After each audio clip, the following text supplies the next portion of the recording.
À l'âge de 20 ans, Jean de La Fontaine crut avoir la vocation ecclésiastique. Il entra au séminaire, mais il s'aperçut très vite qu'il n'était pas du tout fait pour ça. Il aimait trop les femmes et traînait de cabaret en cabaret avec ses copains. Revenu dans le monde, il étudia le droit, prit le titre d'avocat, mais il ne plaida jamais. En 1647, il se maria et il eut un fils. Mais Jean de La Fontaine était un homme extrêmement distrait. Quand La Bruyère écrivit son livre « Les caractères », il prit Jean de La Fontaine comme modèle de distrait. Ses distractions à Versailles étaient devenues légendaires. Il oubliait tout, sa canne, son chapeau, ses gants, ses rendez-vous. Il oublia même qu'il avait une femme et un fils. Un jour, il se promenait dans les jardins de Versailles avec un ami et un jeune garçon les salua au passage. Jean de La Fontaine demanda à son ami « Mais qui est ce jeune garçon ?» Et l'ami lui répondit « Mais c'est votre fils ?» Quant à sa femme, il l'oublia très vite aussi. En fait, elle avait 14 ans quand il s'était marié.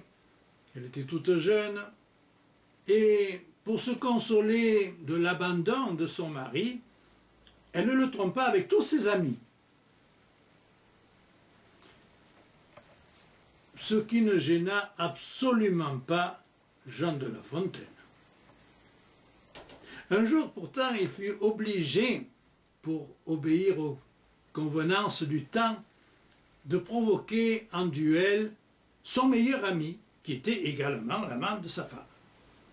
La Fontaine fut légèrement blessé, après quoi il prit son ami par le bras et lui dit « Bon, allez maintenant, on va aller boire une bonne bouteille à la maison. Et puis je t'avertis, à partir d'aujourd'hui, je veux que tu viennes tous les jours pour rendre visite à ma femme. »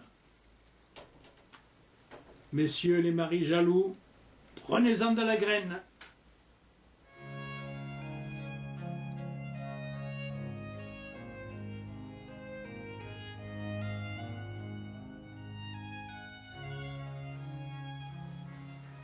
Un loup disait que l'on l'avait volé. Un renard, son voisin d'assez mauvaise vie, pour ce prétendu vol par lui fut appelé. Devant le singe, il fut plaidé, non pas par avocat, mais par chaque partie. Thémis n'avait point travaillé, de mémoire de singe a fait plus embrouillé. Le magistrat suait en son lit de justice. Après qu'on eut bien contesté, répliqué, crié, tempêté, le juge, instruit de leur malice, leur dit « Je vous connais de longtemps, mes amis, et tous deux vous paierez l'amende.